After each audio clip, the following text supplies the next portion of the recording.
Okay, I want to thank the organizers for including our paper in this wonderful conference.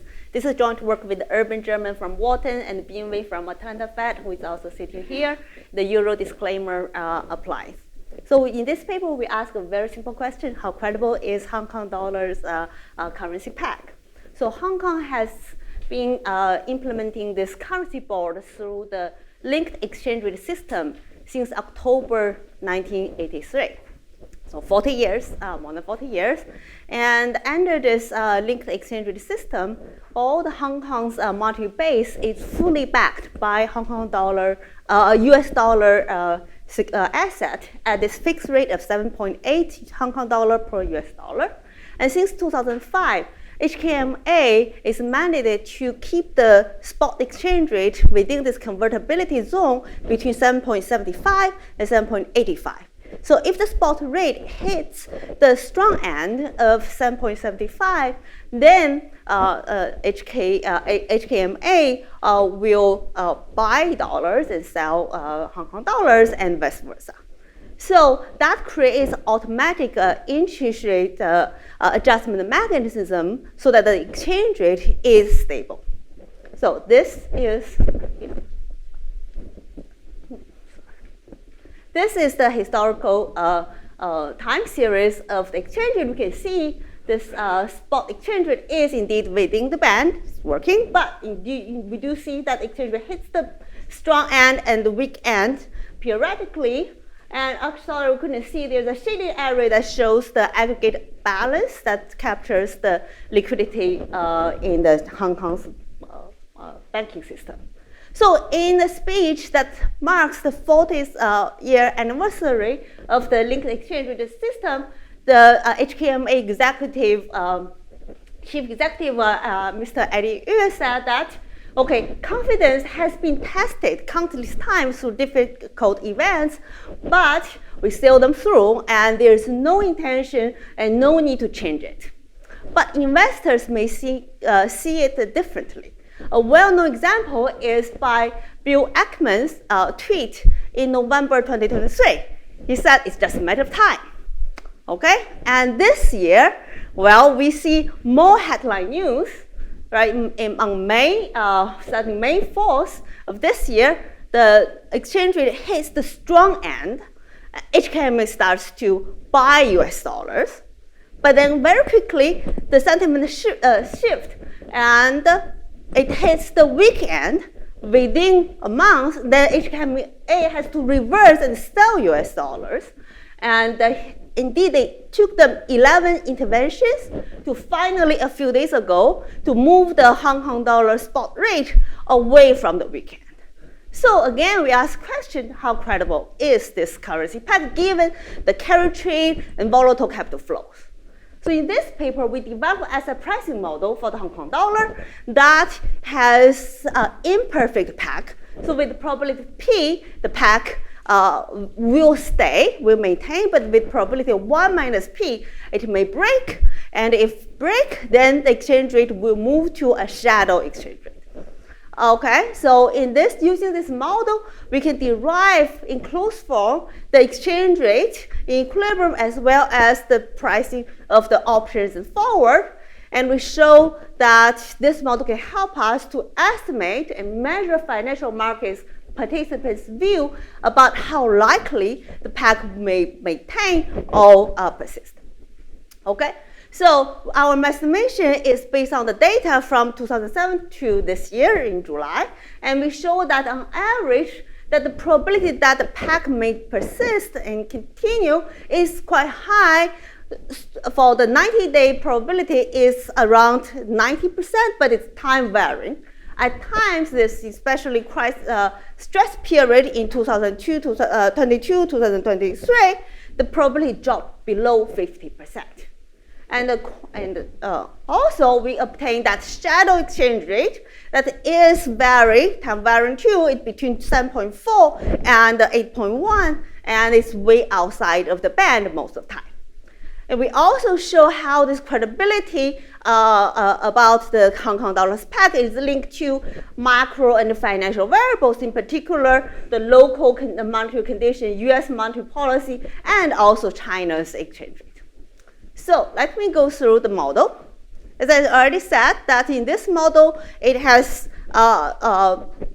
imperfect pack with probability P. The pack will continue. So the spot exchange rate will vary around within this convertibility zone, 7.8 and up and down 5 cents. So whatever the close that we see, it is right. It is given by this boundaries. Okay, which is called an H function. And then with probability 1 minus P, the pack will end. And then the exchange rate will move to the shadow exchange rate. We use V to denote it. And so the shadow exchange rate satisfies the no arbitrage condition and the risk neutral measure. So the expectation is EQ. Okay, and we have the exchange the interest rate for US dollar and Hong Kong dollar. Okay, so that's that. And with this, then the exchange rate today, therefore, can be written according to this no arbitrage condition. It is interest rate adjusted expected exchange rate tomorrow, again under risk neutral measure. So it is a mixture with probability P. Tomorrow we still have the pack, and so tomorrow we still have the exchange rate. Tomorrow under the pack with probability minus P though, it will move to that shadow exchange rate V. Okay, so if we cast this model in a continuous time, then actually it is quite tractable. Then in the continuous time, the fundamental shock is the shadow value V. It follows this geometric Brownian motion, and the probability that the pack may break is modeled as Poisson process with this intensity lambda. Okay, with the very standard assumptions, and then we can derive in closed form that exchange rate in equilibrium in this model. In particular, it has, if we rescale the equilibrium exchange rate by that fixed rate 7.8, then that scaled exchange rate has this S shape. Well, in Dalton's, we can derive this two threshold, V lower star, V upper star, within this threshold. Okay, the exchange rate has this S shape, and we know at this indulgence boundary, the HKMA will intervene to keep the exchange rate within the band. Okay, so this we can see that even when the fundamental is within this boundary, still the expectation of possible intervention will affect the exchange rate. That is actually what is well studied in the target zone literature before. Okay. So with this, then what we have is, well, even though the underlying the shock is geometrical Brownian motion, actually the exchange rate that we derive in the model has this U shape instead of bell shape, and that is consistent with the data. So here, the top panel is the empirical distribution of the daily Hong Kong dollar, US dollar exchange rate. We see like big mass around the two ends, the boundary. And in the model, the implied distribution of the exchange rate within the band also has this U shape.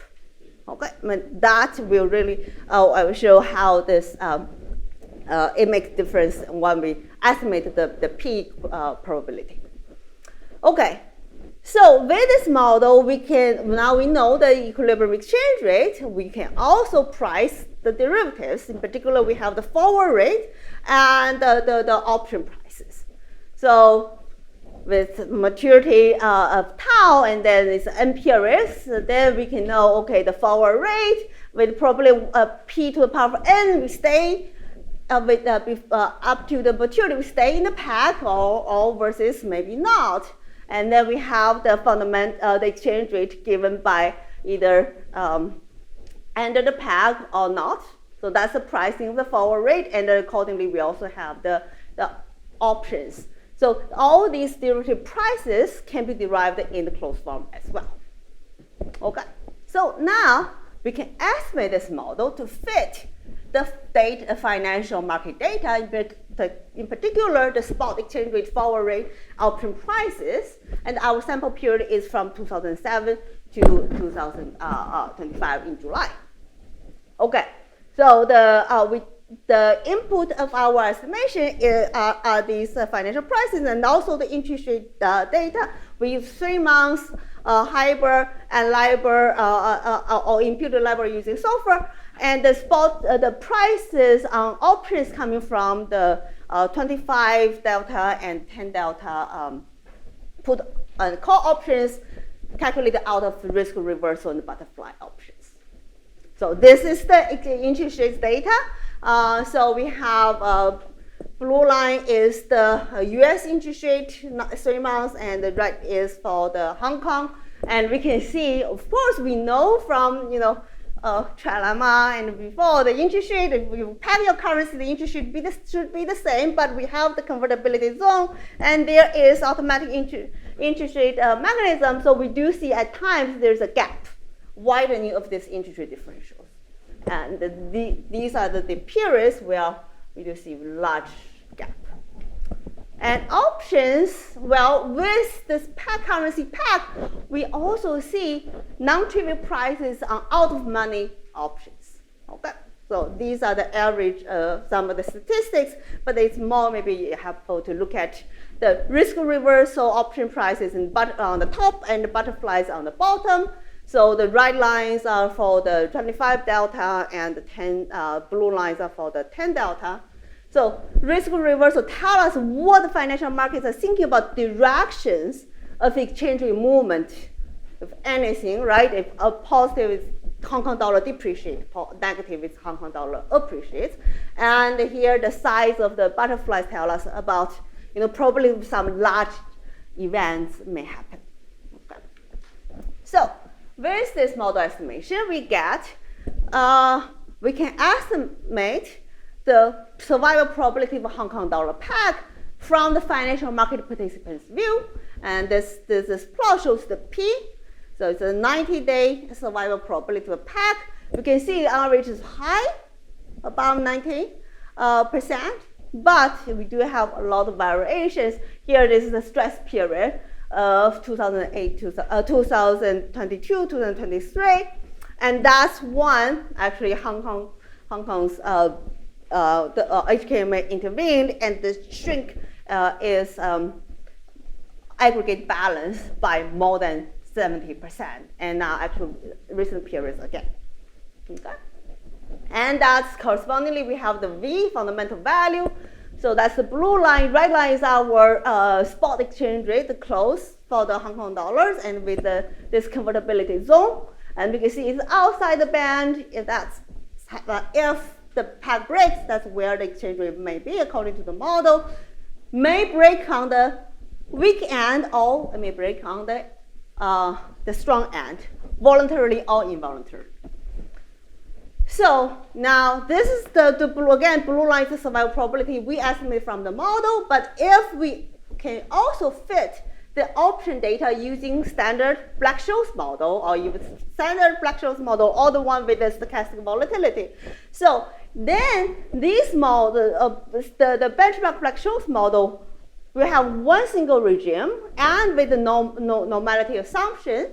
Then these models will overestimate the tail risk. So therefore, the blue line, the black line shows that according to these models, the survival probability of the peg is a lot lower, much lower than what we have estimated here. Okay, but we have the U-shaped distribution and regime switching. Okay, and lastly, we'll connect the estimates of the V and P with the financial variables and the macro variables. So here, this table is for the daily regression. We regress the daily change in our estimate V and P on these inputs of our data for the model estimation. In particular, it shows that when the Hong Kong dollar's interest rate is high, then we have a positive impact on the peg credibility. Okay, but because the capital outflow is discouraged and carry trade is discouraged, And then, of course, there is a higher V as well. And if US interest rate is high, then it weakens the peg credibility, as we saw, right, in 2022. So the interest rate differential may be wider, and the Hong Kong dollar will have a higher pressure. Okay. So that's the daily regression, and if we look at the smooth out our estimates to this plot shows you the 3 months moving average, and then we compare with this is the shaded area you couldn't see in the previous picture. That's the aggregate balance or measure of the interbank liquidity in Hong Kong. It shows they are positively linked. So because of also HKMA intervention. Okay.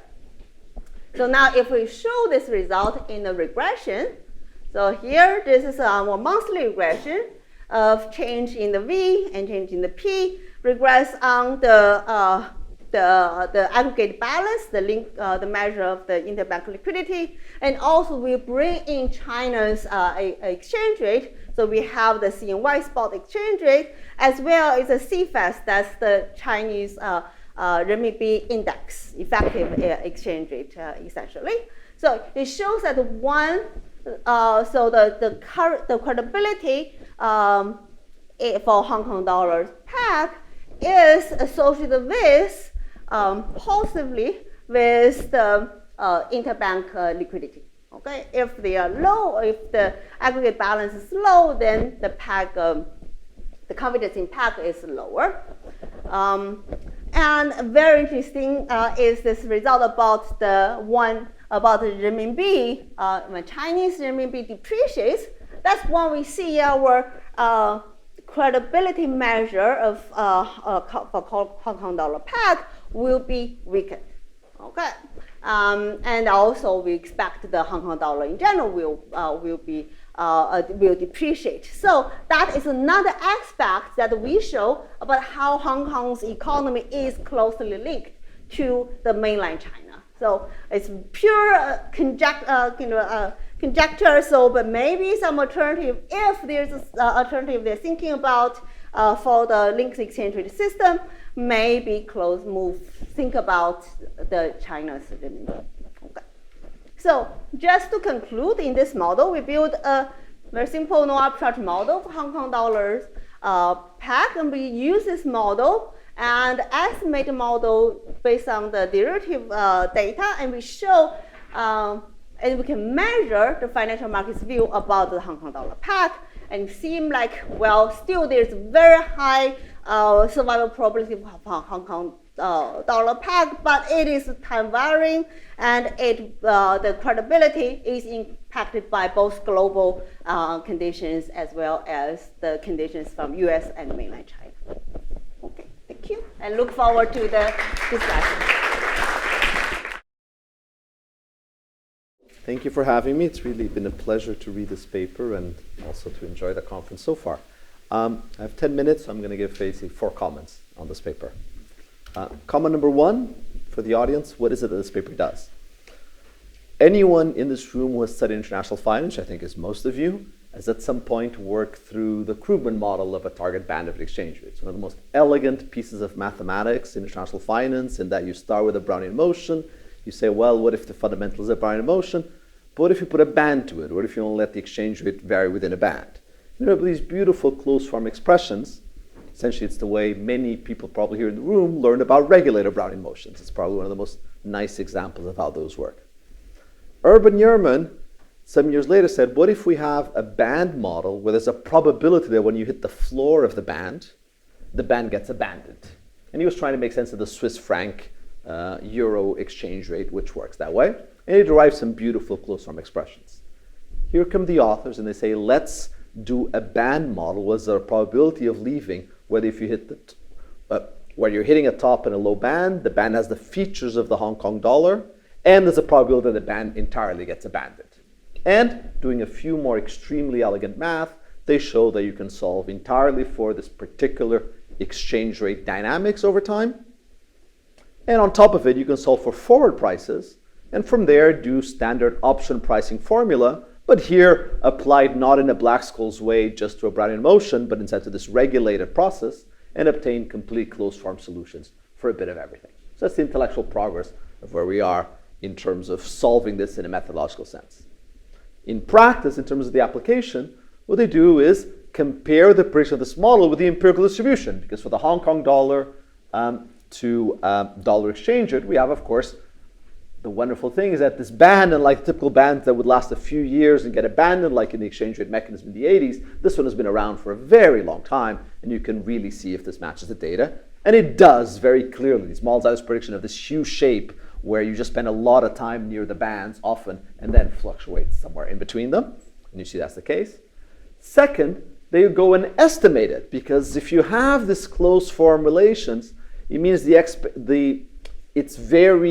estimation ends up being pretty easy in the sense that you can very quickly evaluate this at a daily frequency. So you're not estimating in the sense of, oh, like I do in my dingy work, there's one parameter that explains the world for 10 years. No, every day I'm going to allow for the parameters to change. This is really like time series to the square, because every day the parameters of the model can change, because just using the daily data, because they have these closed form solutions, I can use the options that are traded and the spot exchange rate to back out what are the parameters there in some ways. And they do that with basically two put calls with two different strikes.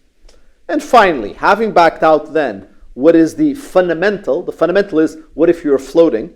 The variance of innovations to that, and the probability that you abandon the band, that's the whole point. They say, what is it that seems to explain those? And they found that it's the interest rates, but also very clearly linked to interbank liquidity. In a sense, that's a bit of a sanity check, because we know that the HKMA is intervening in liquidity in order to keep things within the band. Much more interestingly in that sense is the fact that you find a very strong connection to things like CNY or CNH exchange rates, showing that Chinese policy seem to be affecting our perceived probability that the Hong Kong dollar peg will collapse, which is pretty important economically if you want to think about that problem. So that's what this paper does. To achieve this, the authors need to make some assumptions. Of course, it's a pricing model. It comes with assumptions on the fundamental and on the pricing. Here's what they are, or I think the main ones, and why I found them ultimately extremely plausible. The first one is, there's a probability will be dropped. You'd say, oh, of course it's a probability. Hold on. This is a peg that's been around for, I can't count very well, 40 years almost. And you have the boss saying we'll never ever abandon this, and they have a currency board. It is perfectly rational expectations for me to think that the P is 1, that this thing will never be abandoned. It doesn't have to be abandoned, it hasn't been abandoned for you. Again, being a dingy time series econometrician, I go and estimate, I say the probability is 1. What do you mean? I have 40 years of data, 40 times 365 days. That's a lot of data telling me that this never happens. And yet, they say, well, let's see, what if maybe the probability is less than 1, and let's go and estimate this. But assuming that there's a P less than 1 strikes me as a very reasonable thing to do. After all, even if the right P is 1, we're going to learn what do market participants think the probability is. And maybe that moves around. Maybe they're idiots, the guys in the markets. Maybe they're losing money. Either way, we will learn what they think. And learning what they think is absolutely crucial to understand target bands, because they are all about the credibility of whether they will leave or not, whether the thing gets abandoned or not. Number 2, what happens after the band drops? The key assumption that leads to the tractability of this model is that you go to the float. And so you know what the fundamental is. So imagine that if you drop the band, you dropped it by doing a band with a CNY and some sophisticated, funky, weird thing that you would do instead. Well, then their method wouldn't work. But note, all they really need is that at the moment you abandoned, then you go to the float. The moment, because once you have that, then by backwards induction you can solve the whole thing, which is ultimately what the formula does. Okay? I find that very reasonable, and therefore this very robust to that very difficult question of what comes after you abandon it. That would determine the movement of the exchange rate afterwards, starting from that point. Okay? Third, they make 2 assumptions on interest rates. First, that the rate on the Hong Kong dollar is just not too below the rate on the US dollar. Why? Otherwise, the Hong Kong dollar would just be a very dominated asset in that regard. That strikes me as again, if you put this in a model of portfolio choice, I think that assumption 1 would be justified. And number 2, This one is perhaps the final assumption. I'm really going over pretty much all the assumptions, but one, which I'll get to in 2 slides, that the rate differential does not jump at time of floating. That when you float, you don't say, look, we're going to band the band, and that same instant we're cutting the interest rate on the Hong Kong dollar by 10 percentage points. That may be a little bit of the weaker if you think about when you abandon a peg. Think about Sweden, 1992. The Riksbank had hike interest rates to 100%, and then at some point said, the heck with this, we're going to leave the peg, and the next day they lowered the interest rate to 10 or 5%. Again, though, remember, for their model, all that matters is really that instant. As long as it is where you keep it at 100%, abandon the peg, let things normalize, and then a few days later go, then in principle so. So, altogether, I think, very virtuous approach, and the tractability that they achieve, the assumptions that allow you to price what is potentially a very difficult financial object, strike me as very, very reasonable. 2 more comments then, in my remaining 4 minutes. Okay. Here is then in blue their estimated value of the fundamental, if you want. Right away, by the way, some interesting things. Vivian didn't have time to cover it. So around, for instance, around here, the actual exchange rate initially had gone, was very close to the band, as you see from the red there. Okay. And a lot of people interpret this as saying, well, maybe the Hong Kong dollar is therefore should be losing value relative to the dollar, and it's just being kept artificially low. According to this, actually not really. It was actually fairly low to the band. Quite on the contrary, instead, much, much more recently, we have that indeed, having observed the Hong Kong dollar close to the lower band here, the Hong Kong dollar probably would have been worth even a lot more dollars than not, was it not for the band.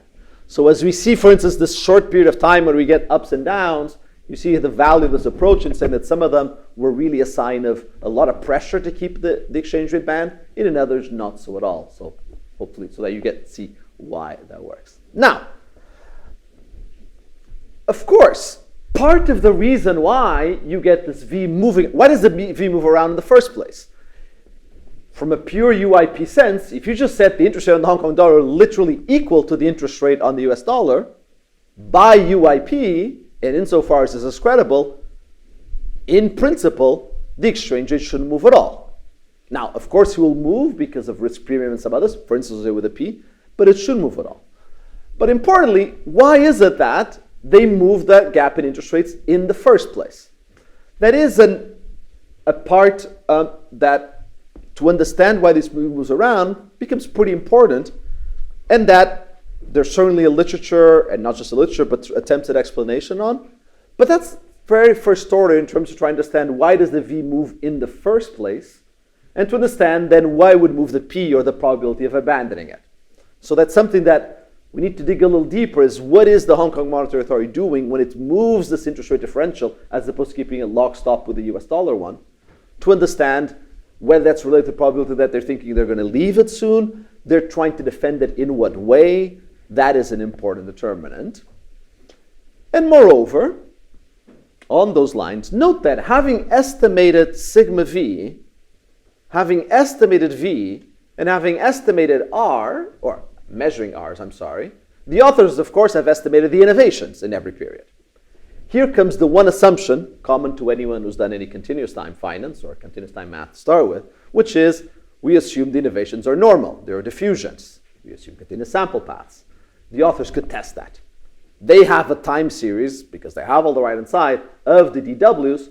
They can do a simple normality test, and that is the one weak assumption, if you want, of their model. All the other ones are right, and that's one that actually they could test and go and tell us whether that holds or not.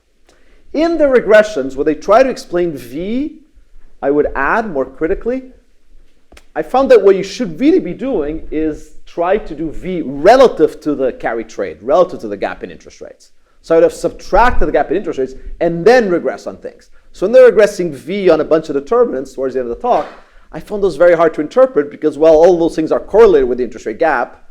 Go back to point 1.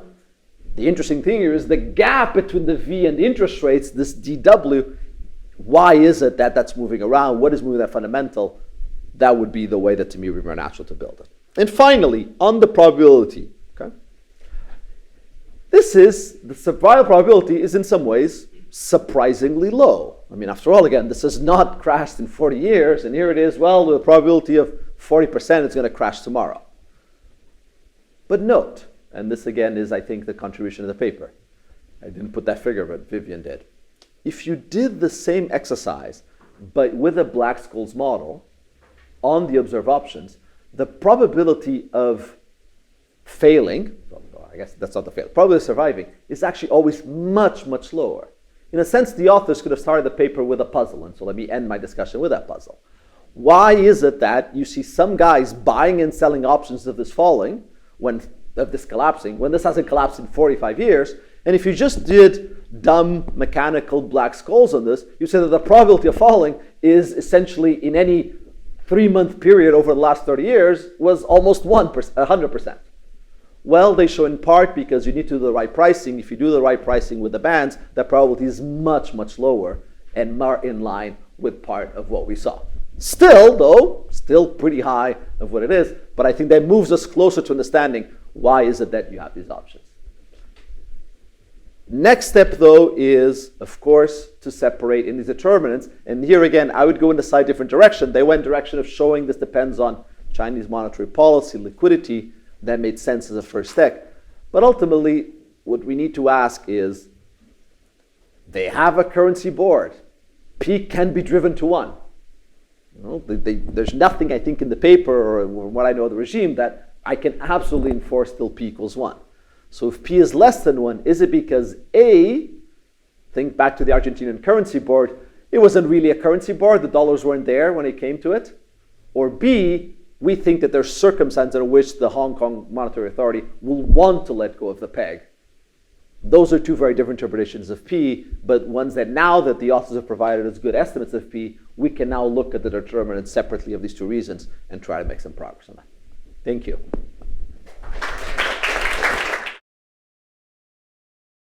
I want to thank Ricardo for this excellent discussion. It's all spot on. So a lot of great things that we will do to improve the paper. I think all this we can check about the normality of the innovation to the V, and also look at the UIP deviation in our regression. I guess I just want to add one comment about this. P, how low the P is. We are on the same page here, right? The market participants, they just keep betting, they may lose money. But this is also the under the risk neutral measure. Another thing is your last comment about this directions, whether the Hong Kong dollar peg may break voluntarily or involuntarily. I totally agree with you. Just maybe a comment in terms of, yes, it's a currency board, and relative to US, Argentina, Hong Kong has better standing. But if you look at the US dollar asset as a fraction of foreign reserve as a fraction of the M3, still we do see right now it is 37% and can fluctuate. Drop before it was above 50%. We can see a big movement. If there's any of a banking crisis, also to say, then we have a problem. In 1997, we already saw, right, the Hong Kong reliance mainland China to help out, but at the end maybe more likely is voluntarily give up the peg, given we have the discussion about how close connection with the mainland China. You have wonderful paper on CNH, and I think that's something that we don't know, it's pure speculation, but thank you very much.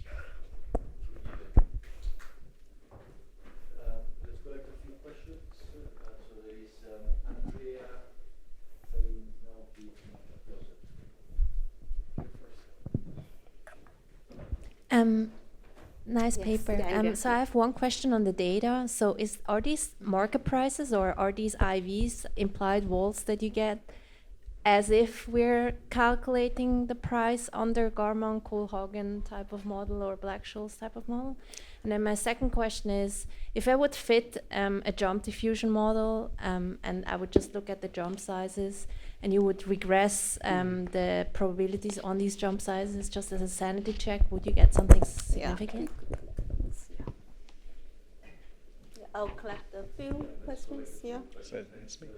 I was just curious, Vivian, what's the profit from betting against the peg breaking? Like, so imagine I have the prior currency board refined P equals 1. Like, what's the profit? And going back to Angelo's talk this morning, right, is that profit within the bounds of sort of the standard arbitrage frictions that you face as an intermediary? Like, could you actually make money based on the cost of capital rather than being deployed to bet against it? Yeah, thank you very much. And I was just curious, what happens if you incorporate the dollar reserve holdings or the foreign exchange reserve holdings by the central banks in your analysis? Because if there's a US interest rate hike and there's a large capital flow, but the central banks does not have enough about the foreign exchange reserves, then the central banks can no longer credibly commit by intervening by selling the US dollars. So you can think about, for example, how the occasionally binding constraint on the foreign exchange reserves affects the pegging probability P. Thank you.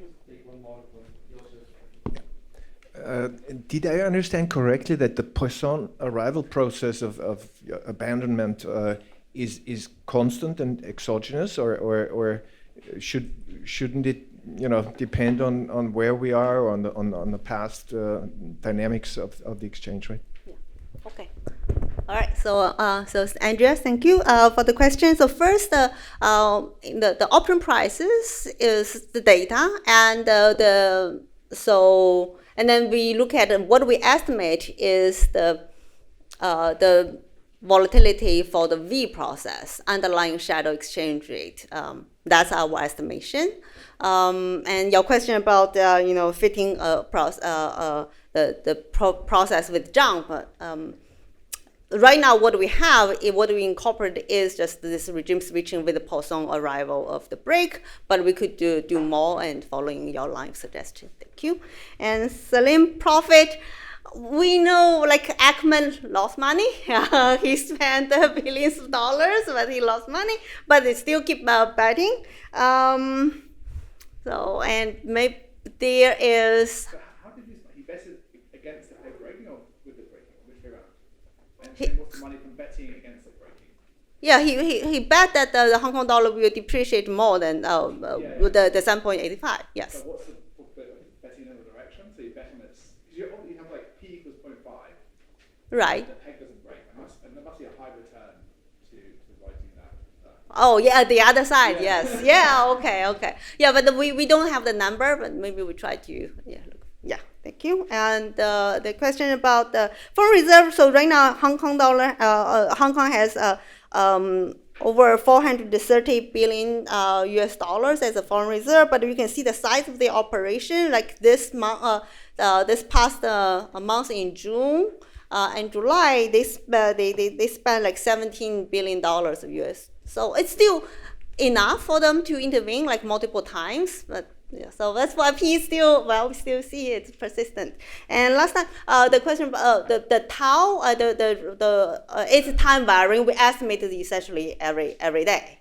It is exogenous and in the model. Yeah, in the model. You allow that in the model as well. Yeah. Okay. Yeah. Okay. All right. Thank you. But it's exogenous. It is exogenous. The regulator doesn't have an objective. Right. So, yeah. Yes. Unless there are any other pressing questions, sorry, Pete. Any other questions? Hey, it was a great paper. Just got a very quick question, right? So your methodological finding shows that U-shaped distribution. That's in stark contrast to a bell-shaped Black-Scholes curve.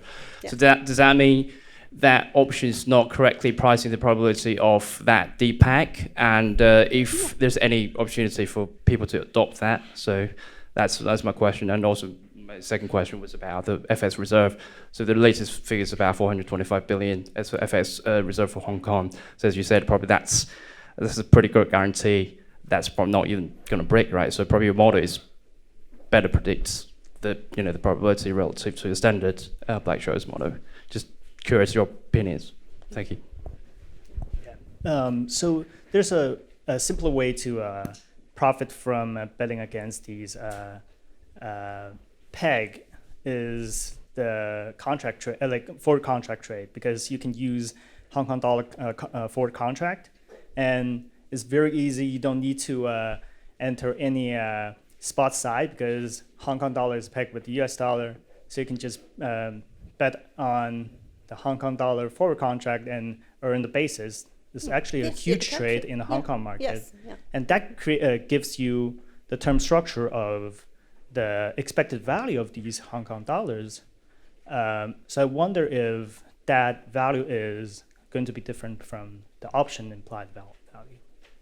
Okay, so first question, yes. So here we show this comparison of our model estimates of the P relative to Black-Scholes that rely on this bell shape of the underlying. So here this shows the difference. The standard Black-Scholes model will have overstate the tail events, and then we have a much lower P than what we have. And we talk about the foreign reserve. And your question about in our estimation, we use forward. We use forward price in the estimation as well. So all this, but maybe look at of course, a lot of people make money over carry trade. So, but in terms of estimation, we use the prices.